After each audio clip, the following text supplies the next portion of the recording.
Gaji UMR Jakarta 2026 itu Rp5.729.876. Kedengarannya lumayan. Tapi gue udah hitung kalau lo beli motor listrik sekarang karena tergiur subsidi 5 juta rupiah, sisa gaji lo setelah bayar cicilan dan biaya hidup Jakarta bisa tinggal di bawah Rp500.000 sebulan. Bukan Rp500.000 buat jajan, itu total sisa. Dan ada satu angka yang bikin situasi ini jauh lebih parah dari yang lo kira.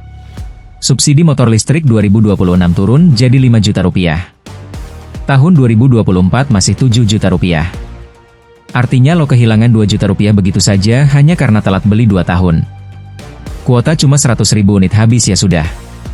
Sebelum gue lanjut, lo harus tahu satu hal. Harga motor listrik entry level setelah subsidi mulai 6 juta rupiah. Tapi itu harga cash. Kalau kredit, angkanya beda total. Motor listrik 6 juta rupiah cash terdengar terjangkau. Tapi hampir tidak ada yang beli cash. Kredit dengan DP 10% dan tenor 36 bulan, cicilan bulanannya Rp180.000 sampai Rp420.000 tergantung model. Belum termasuk asuransi wajib, administrasi, dan biaya STNK. Total keluar di bulan pertama bisa 2 kali lipat dari yang lo bayangkan waktu lihat harga di brosur. Dan ini belum masuk ke biaya yang paling sering dilupakan. Ngecas motor listrik harian itu Rp3.000 sampai Rp5.000 per hari. Sebulan Rp75.000 sampai Rp125.000. Kedengarannya murah. Tapi tambahkan biaya hidup Jakarta, kos dan makan saja sudah Rp3 juta sampai Rp4 juta. Yang ini bakal bikin lo mikir ulang total pengeluaran tetap lo setiap bulan sudah memakan lebih dari 80% gaji UMR bahkan sebelum lo keluar rumah. Plot twist yang tidak ada di iklan manapun. Subsidi Rp5 juta itu bukan uang yang lo terima.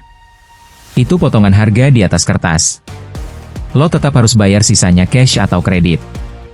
Dan kalau kredit, bunga 10-15% per tahun mengubah motor Rp11 juta jadi Rp13 sampai Rp14 juta total yang harus dibayar.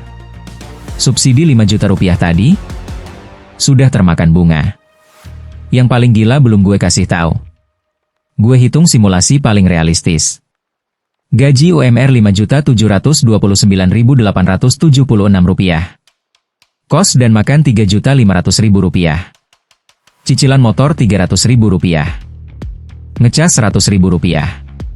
Transportasi dan kebutuhan lain Rp500.000. Total pengeluaran Rp4.400.000. Sisa Rp1.329.876 sebulan atau Rp44.000 per hari.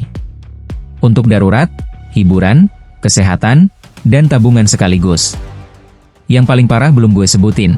Ini simulasi kalau tidak ada pengeluaran tak terduga sama sekali. Jadi ini bukan soal motor listriknya bagus atau tidak. Motor listriknya bagus. Subsidinya nyata. Hematnya dari bensin juga nyata. Tapi kalau gaji lo UMR Jakarta dan lo hidup sendiri di kos, matematikanya tidak berbohong.